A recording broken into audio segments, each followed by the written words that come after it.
اعوذ باللہ السمیع العلیم من الشیطان الرجیم من حمزہ ونفخہ ونفسہ بسم اللہ الرحمن الرحیم ربی یسر ولا تعسر وتمم بالخیر ربی زدنی علما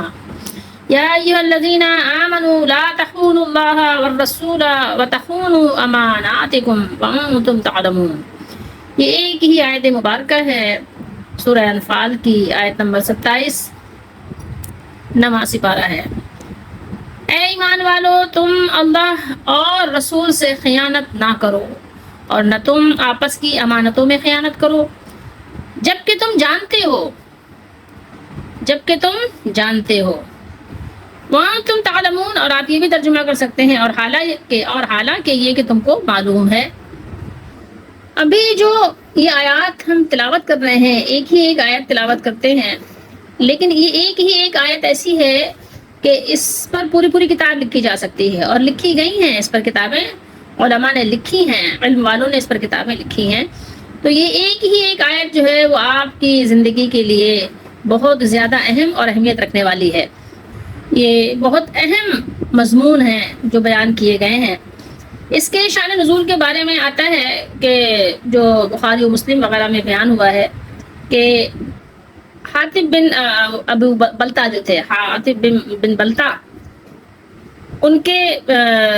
بارے میں آتا ہے کہ یہ اللہ تعالیٰ نے بیان کیا، لیکن بہت سے مفسرین فرماتے ہیں کہ ایسا نہیں ہے، ٹھیک ہے۔ لیکن بات یہ ہے کہ اگر یہ بات صحیح بھی ہو کہ یہ آیت کریمہ ان کے یعنی لیے بیان ہوئی ہے، تو پھر بھی بیان کرتے ہیں علماء کہ یہ آیت کریمہ عام ہے، خواہ یہ بات ثابت بھی ہو جائے کہ یہ کسی خاص سبب کے باعث نازل ہوئی تھی، کیونکہ جمہور علماء کا مذہب یہ ہے کہ عام الفاظ کو دیکھا جاتا ہے، خاص سبب کو نہیں۔ اس آیت کریمہ میں خیانت کا جو لفظ استعمال کیا گیا ہے کہ یہ چھوٹے بڑے لازم اور متعدی تمام گناہوں پر مشتمل ہے۔ حضرت علی بن ابو طلحہ اور حضرت ابن عباس رضی اللہ تعالیٰ عنہما سے روایت کیا ہے کہ وَتَخُونُوا أَمَانَاتِكُمْ، اور نہ تم آپس کی امانتوں میں خیانت کرو۔ میں امانت سے مراد وہ تمام اعمال و فرائض ہیں جن پر اللہ تعالیٰ نے اپنے بندوں کو امین ٹھہرایا ہے۔ لا تخونوا، یہ جو یہاں بیان ہوا ہے لا تخونوا کے معنی یہ ہے کہ ان کے مطابق عمل میں کمی نہ کرو۔ امانتوں میں خیانت کا دائرہ بہت وسیع ہے، اس سے وہ تمام ذمہ داریاں اور عہد و معاہدے مراد ہیں جو اللہ تعالیٰ یا بندوں سے کیے گئے ہوں۔ صلح کا معاملہ ہو کہ آپ نے کسی سے صلح کی ہے، جنگ ہو یا نکاح وغیرہ، وہ سب اس میں شامل ہیں۔ ایک دوسرے کے ذاتی راز اور فوجی راز بھی امانت ہیں۔ مسند احمد اور دیگر احادیث کی کتابوں میں حضرت انس رضی اللہ تعالیٰ عنہ کی روایت بیان ہے۔ حضرت انس رضی اللہ تعالیٰ عنہ فرماتے ہیں کہ رسول اللہ صلی اللہ تعالیٰ علیہ وآلہ وسلم نے ہمیں کم ہی کوئی خطبہ دیا، یعنی بہت کم ایسا ہوا کہ آپ صلی اللہ علیہ وسلم نے خطبہ دیا، اس میں یہ نہ فرمایا ہو لا ایمان لمن لا امانۃ لہ ولا دین لمن لا عہد لہ۔ کیا مطلب ہے؟ یعنی آپ صلی اللہ علیہ وسلم جب خطبہ دیتے تھے تو ساتھ میں یہ بھی فرما دیتے تھے لا ایمان لمن لا امانۃ لہ ولا دین لمن لا عہد لہ، یعنی کبھی کبھی ایسا ہوتا ہے کہ خطبے میں آپ یہ بات نہ ارشاد فرماتے، ورنہ ادروائز آپ اکثر خطبے میں یہ بات صحابہ کرام کو سنا دیتے تھے کہ اس شخص کا کوئی ایمان نہیں جس کی کوئی امانت نہیں، جو امانت دار نہیں ہے اس کا ایمان بھی نہیں ہے، اور اس شخص کا کوئی دین نہیں ہے جس کا کوئی عہد نہیں ہے، یعنی جس کے اندر عہد کا پورا کرنا، عہد کا وفا کرنا نہ ہو، وہ کوئی دیندار بھی نہیں ہے، دین سے تعلق رکھنے والا بھی نہیں ہے۔ یہ بات سمجھنے کی ہے۔ آج ہم جن لوگوں کے درمیان رہتے ہیں تو آپ کسی کے سپرد امانت کر کے بھی امن میں نہیں رہ سکتے، اور کسی کے عہد پر بھی آپ یقین نہیں کر سکتے۔ اگر آپ نے یقین کر لیا تو سمجھ لیں کہ اب آپ کو دھوکہ کھانا ہی ہے۔ اکثر لوگ آپ کو ایسے ہی ملیں گے جو صرف اور صرف دھوکہ دیتے ہیں، اور نہ وہ امانت کا خیال کرتے ہیں اور نہ ہی وہ عہد کا کوئی خیال کرتے ہیں۔ کوئی بھی بات ہوئی کہہ دیا جی ہاں کریں گے، کہہ دیا تو کیا ہو گیا، بعد میں کہتے ہیں کہ کیا ان کی بات قرآن و حدیث تھوڑی ہے، مکر جاتے ہیں، پلٹ جاتے ہیں۔ آیت مبارکہ پر غور فرمائیے۔ کہ کتنے پرجلال انداز میں فرائض کی ادائیگی کی طرف توجہ دلائی جا رہی ہے اور ارباب اقتدار کو متنبہ کیا جا رہا ہے،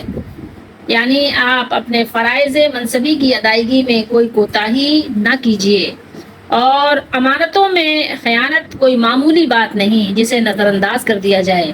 بلکہ یہ اللہ اور اس کے رسول کے ساتھ خیانت ہے۔ خیانت کا یہ جرم بھی از حد سنگین ہے، اور اس پر مرتب ہونے والی ملنے والی سزا وہ بھی بہت سخت ہے، اور یہی نہیں بلکہ اس پر مرتب ہونے والے جو نتائج ہیں وہ نتائج بھی ملک اور قوم کے لیے تباہ کن ہیں۔ اس لیے اس پر جو سزا ملے گی اس کی شدت اور سختی کا تم خود اندازہ کر لو کہ کتنا سخت جرم ہے، کہ اس کی سزا بہت سخت ہے۔ اچھی طرح سمجھ لو، اللہ کے حقوق ہوں یا جو اللہ نے حقوق ہمارے لیے بندوں پر رکھے ہیں وہ ہوں، دین بھی یعنی کیا ہے؟ سمجھنے کی بات یہ ہے کہ اللہ کا دین امانت ہے، اس کے فرائض کی ادائیگی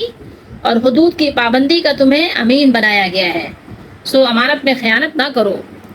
قرآن میں بھی بیان ہوا اور حدیث شریف میں بھی رسول اللہ صلی اللہ علیہ وسلم اکثر خطبوں میں بیان کرتے تھے، تو اس کو تم معمولی سمجھ کر نظر انداز مت کرو، خیانت مت کرو۔ اسی طرح مسلمانوں کے راز دشمن تک پہنچانا، حکومت کے سربراہوں، اعلیٰ افسروں اور ملازموں کا اپنے فرائض کی ادائیگی میں کوتاہی کرنا، ملک کے صنعت کاروں اور تجار کا ملکی صنعت اور کاروبار میں دیانتداری کو نظر انداز کر دینا، حقیقت میں اللہ اس کے رسول کے ساتھ خیانت کرنے میں داخل ہے۔ آپ لازمی بات ہے، جب آپ دنیا میں لوگوں کے حقوق ادا نہیں کر سکیں گے جو چھوٹے چھوٹے ہیں، تو پھر اپنے مالک کے حقوق کیسے ادا کر سکیں گے؟ جب آپ اللہ تعالیٰ کی اس بات کو نہیں مان سکتے تو اور باتیں کیسے مانیں گے آپ؟ انسان کی زندگی میں اور اس کے وقتوں میں، حالات میں دو ہی وقت ہوتے ہیں، دو ہی مواقع ہوتے ہیں، تیسرا کوئی موقع نہیں ہوتا۔ یا تو وہ تنہا ہوتا ہے خلوت میں، اور یا تو وہ لوگوں کے درمیان ہوتا ہے جلوت میں۔ اب وہ ظاہر ہے اس کی جلوت 4 اور 2 افراد کے درمیان ہو یا بہت بڑے مجمع میں ہو، لیکن بہرحال جب وہ اکیلا نہیں ہے تو وہ جلوت میں ہے، تو اس کی خلوت اور اس کی جلوت، یعنی جب وہ تنہا ہو یا جب وہ لوگوں کے درمیان ہو، مجمع میں ہو، تو اس کو دونوں صورتوں میں اللہ اور رسول کے حقوق میں خیانت نہیں کرنی چاہیے۔ ایسا نہیں ہونا چاہیے کہ جلوت میں اللہ رسول کا فرما بردار بن کے رہے، لوگوں کے سامنے یہ دکھائے کہ جناب والا میں تو بہت دیندار ہوں، اور میں تو بہت سچا ہوں، اور میں تو بہت سنتوں کا پابند ہوں، اللہ سے ڈرنے والا ہوں، اور جب وہ خلوت میں ہو، تنہا ہو، تو اس معاملہ بالکل الٹ ہو، اس کے برعکس ہو، گناہوں میں لگا ہو، یا خلوت میں آپ نے اپنا موبائل لیا ہوا ہے، اس میں الٹی سیدھی گندی بندی چیزیں دیکھ رہے ہیں اور آپ سمجھ رہے ہیں کہ کسی کو پتہ نہیں ہے، یہ بھی خیانت ہے۔ کہ آپ نے تو اللہ سے عہد کیا تھا لا الہ الا اللہ پڑھ کر کہ آپ اللہ کے فرما بردار بن کے رہیں گے، اور اللہ کے سوا جتنے بھی ہیں آپ نے سب کا انکار کر دیا، لیکن آپ نے تنہائی میں جو کچھ کیا ہے اللہ کو معلوم ہے، تو یہ بھی اللہ تعالیٰ کے ساتھ خیانت ہے۔ رسول اللہ صلی اللہ علیہ وسلم جو دین لے کر آئے ہیں، اللہ نے جو آپ کو دین لے کر بھیجا ہے، جو دین دے کر بھیجا ہے، اس کے ساتھ خیانت ہے یہ کہ لوگوں کے سامنے آپ اچھے بنے رہیں اور تنہائی میں آپ جو کچھ کر رہے ہیں اس کا آپ کو کوئی ڈر اور خوف نہیں ہے کہ اللہ تعالیٰ آپ کو دیکھ رہا ہے۔ کیوں؟ اس لیے کہ وہ سمیع خبیر ہے، سمیع علیم ہے، علیم خبیر ہے، اس کو ہر چیز کی خبر بھی ہے، ہر چیز کا علم بھی ہے، اور وہ سمیع بصیر بھی ہے، ہر چیز وہ سنتا بھی ہے، اور ہر چیز اس کے نظروں کے سامنے ہے، ہر چیز وہ ملاحظہ فرما رہا ہے، ہر چیز اس کے مشاہدے میں ہے، کوئی چیز اس سے غائب نہیں ہے۔ انسان بسا اوقات یہ سمجھ لیتا ہے چلو کوئی بات نہیں، یہاں تو کوئی نہیں دیکھ رہا، یہاں تو ابا بھی نہیں دیکھ رہے ہیں، اساتذہ بھی نہیں دیکھ رہے ہیں، یہاں شوہر نہیں دیکھ رہا ہے، یہاں بیوی نہیں دیکھ رہی، یہاں بچے نہیں دیکھ رہے ہیں، یہاں ہمارے خاندان والے، کنبے والے، بستی والے نہیں دیکھ رہے ہیں۔ لیکن کیا ہوا؟ اگر آپ کو اللہ کا ڈر ہے، واقعی اگر آپ متقی ہیں، آپ کے اندر تقویٰ ہے، جو قرآن میں بار بار تقوی کی دعوت دی گئی ہے، تقوی کی تلقین کی گئی ہے، تقوی کی آپ کو تاکید کی گئی ہے، تو وہ اسی وجہ سے تو ہے کہ آپ کے ذہن میں یہ بات نقش ہو جائے کہ آپ کا اللہ آپ کو ہر جگہ سے ملاحظہ فرما رہے ہیں۔ آپ نماز پڑھتے ہیں، آپ کے خیال میں آپ کا یہ ہوتا ہے کہ آپ نے نماز پڑھ لی، لیکن بسا اوقات نماز میں آپ کتنی کوتاہی کرتے ہیں، تو یہ اس وقت خیال رکھنا چاہیے کہ ہم تنہا تو ضرور ہے، کوئی نہیں دیکھ رہا ہے کہ ہم کیسے جلدی جلدی ٹھونگے مار رہے ہیں اور کیسی نمازیں پڑھ رہے ہیں۔ دیکھیں یہ نمازوں میں جو آپ کمی بیشی کر رہے ہیں، جو صحیح سے خشوع و خضوع کے ساتھ نماز ادا نہیں کر رہے ہیں، یا آپ فرض کو ترک کر دے رہے ہیں، تو آپ کو خیال رہنا چاہیے کہ اللہ تعالیٰ کے ہم مشاہدے میں ہیں، اللہ تعالیٰ دیکھ رہے ہیں۔ اگر ہم اللہ کو نہیں دیکھ رہے ہیں تو کیا ہو گیا؟ اللہ تعالیٰ تو ہمیں دیکھ رہے ہیں۔ وَإِن لَّمْ تَكُن تَرَاهُ فَإِنَّهُ يَرَاكَ، رسول اللہ صلی اللہ تعالیٰ علیہ وآلہ وسلم نے اس کی بہت تاکید فرمائی ہے۔ قرآن میں اللہ نے بیان کیا، لیکن رسول اللہ صلی اللہ علیہ وسلم کے زبان مبارک کے ذریعے سے اس کی تاکید بھی فرما دی کہ امانت میں خیانت نہ کرو اور امانت کا پورا خیال رکھو، امانت داری کی حفاظت کیا کرو، عہد کی حفاظت کیا کرو۔ اس کے بارے میں آپ صلی اللہ علیہ وسلم نے اس کی حفاظت کے لیے بہت ہی زیادہ تاکید فرمائی۔ اسی لیے تو اکثر خطبوں میں یہ ضرور ارشاد فرماتے تھے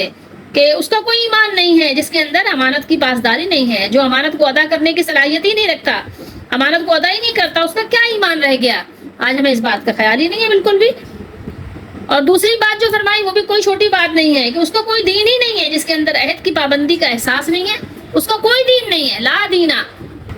اگر انہی باتوں پہ ہم غور کر لیں تو یہ کوئی چھوٹی بات نہیں ہے، نہ کوئی معمولی بات ہے کہ ہاں جناب کوئی ایسی بات نہیں ہے، اگر ہے تو ٹھیک ہے، نہیں تو ٹھیک ہے، کوئی مسئلہ نہیں ہے۔ یہ کوئی شربت تھوڑی ہے، چائے کہ مل گئی تو ٹھیک ہے، پی لیا تو ٹھیک ہے، نہیں ملا تو کوئی بات نہیں ہے، اس کے بغیر مر تھوڑی جائیں گے۔ یہ بات بہت اہم ہے کہ جب دین ہی نہیں ہے تو پھر کرائے کیا گیا، پیچھے بچتا کیا ہے؟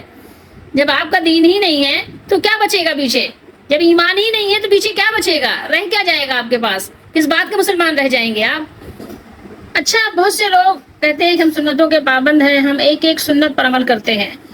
تو وہ کون سی سنتوں پہ عمل کرتے ہیں؟ صرف وہ اس سنت کو سمجھتے ہیں کہ بیٹھ کر پانی پی لینا ہی سنت کو ادا کر دینا ہے اور یہی ان کے لیے کفایت کر دے گا،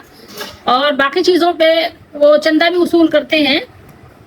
مسجد اور مدرسوں کے لیے، تو اس کا بھی خیال نہیں کرتے کہ یہ بھی امانت ہے، وہ اس میں وہاں خیانت کر لیتے ہیں، جتنا وصول کیا ہوتا ہے پورا وہاں جا کے ادائیگی بھی نہیں کرتے، جس چیز کے لیے وصول کرتے ہیں وہاں پر وہ خرچ بھی نہیں کرتے، وہ بلکہ اپنے ذات کے لیے خرچ کر لیتے ہیں، یہ بھی تو بہت بڑی خیانت ہے۔ لیکن اسی کے بارے میں ذرا رسول اللہ صلی اللہ علیہ وسلم کی اگر آپ کو سنت دیکھنی ہے تو ذرا آپ سنت دیکھیے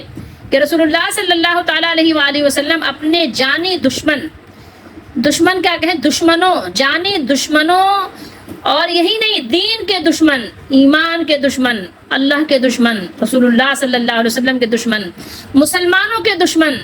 اور مسلمانوں کی ہر چیز کے دشمن۔ اب اس سے بڑھ کر کیا ہوگا کہ ان کے جان، ان کے وطن، یہاں تک کہ رسول اللہ صلی اللہ علیہ وسلم کے ملک میں چین سے رہنے نہیں دے رہے ہیں۔ ابھی اسی سورہ مبارکہ میں بہت قریب ہی آگے ہم پڑھنے والے ہیں کہ رسول اللہ صلی اللہ علیہ وسلم کو وطن سے نکالنے کے لیے کیسی کیسی ترکیبیں کر رہے تھے، وہ کیا کیا تدبیریں کر رہے تھے کہ ان کو نکالو، یا نعوذ باللہ استغفر اللہ شہید کر دو، یا ان کو قید خانے میں ڈال کے قید کر دو، حبس سے بیجا میں رکھو، ان کو تدبیریں کر رہے ہیں۔ لیکن رسول اللہ صلی اللہ تعالیٰ علیہ وآلہ وسلم اس وقت بھی ان کی امانتوں کا کتنا خیال کرتے ہیں۔ جن لوگوں نے بھی رسول اللہ صلی اللہ علیہ وسلم کی سیرت پڑھی ہوگی انہوں نے یہ پڑھا ہوگا کہ رسول اللہ صلی اللہ علیہ وآلہ وسلم امین اور صادق مشہور تھے، لیکن چلے وہ تو مشہور تھے، لیکن جب آپ صلی اللہ علیہ وسلم ہجرت کر کے مدینے جا رہے ہیں، جنہوں نے ہجرت کا واقعہ پڑھا ہوگا یہ ضرور پڑھا ہوگا، یا جنہوں نے سنا ہوگا تو یہ ضرور سنا ہوگا کہ رسول اللہ صلی اللہ علیہ وآلہ وسلم کے پاس ان کی امانتیں رکھی تھیں، ان دشمنوں کی امانتیں آپ صلی اللہ علیہ وسلم کے پاس رکھی تھیں، اور یہی نہیں کہ رکھی تھیں بلکہ رسول اللہ صلی اللہ علیہ وسلم ان امانتوں کی حفاظت کے لیے حضرت علی کرم اللہ وجہہ الکریم کو آپ نے ان کو جو ہے سلیکٹ کیا، ان کو، کیونکہ زیادہ تر صحابہ کرام رضی اللہ تعالیٰ عنہم تو ہجرت کر کے مدینہ شریف جا چکے تھے۔ حضرت علی رضی اللہ تعالیٰ عنہ کو آپ صلی اللہ تعالیٰ علیہ وآلہ وسلم نے امانتوں کو ان کے حوالے کیا، ان کے سپرد کیا، اپنا بستر، اپنی چادر دی، اس کو اوڑھ کر یہاں پر لیٹ کے سو جاؤ رات بھر، اور اس کو امانتوں کو جو تمہارے حوالے ہیں، امانت ان کے جو مالک ہیں، امانتوں کے مالکوں کو ان کی امانتیں ادا کر کے پھر آپ تشریف لانا مدینے۔ اب سوچئے آپ، میں اور آپ کو تو کیا کریں گے اپنے دشمنوں کے ساتھ؟ ہم تو اپنے دوستوں کی امانتوں کا خیال نہیں کرتے، گہرے دوست، آپس کے قریبی رشتہ دار، آپ امانت رکھ کر تو دیکھیں ذرا، پتہ چل جائے گا، کوئی ہیلا بہانہ مل جائے گا آپ کو کہ وہ یہ ہو گیا اور یوں ہو گیا اور ایسا ہو گیا۔ اپنی باتوں کی امانت کا خیال نہیں کرتے ہیں، فلاں تاریخ کو آپ مل لیجئے گا مجھ سے، فلاں تاریخ کو آپ مجھ سے یہ لے لیجئے گا، فلاں تاریخ کو آپ مجھ سے یہ کر لیجئے گا، کوئی پتہ ہی نہیں، وہ تاریخ پتہ نہیں کتنی تاریخوں سے بدل جاتی ہیں، خیال ہی نہیں کوئی بات کا،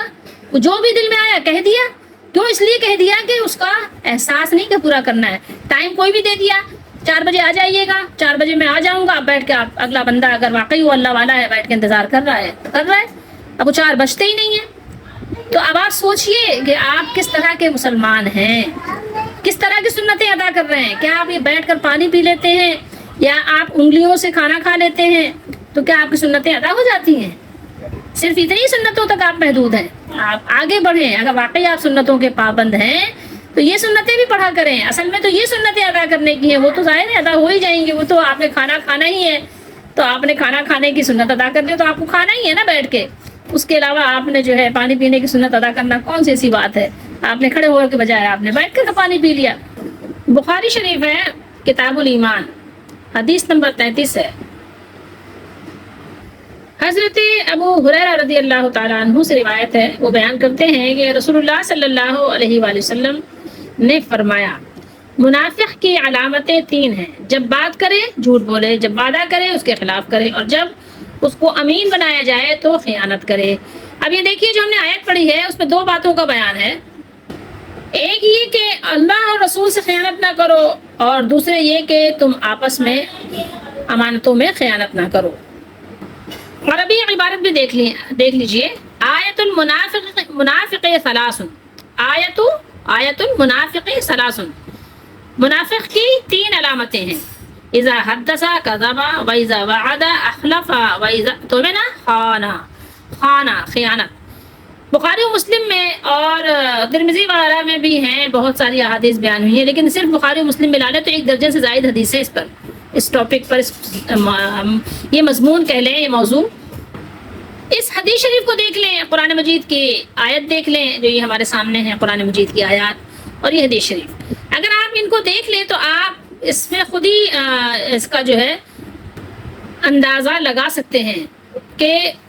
ہم لوگ کتنے فیصد مسلمان ہیں اور کتنے فیصد جو ہے ہمارے اندر نفاق ہے۔ اب اگر یہ 3 باتیں، 3 علامتیں، منافق کی علامتیں 3 ہیں، ان 3 کو ہم رکھ لیں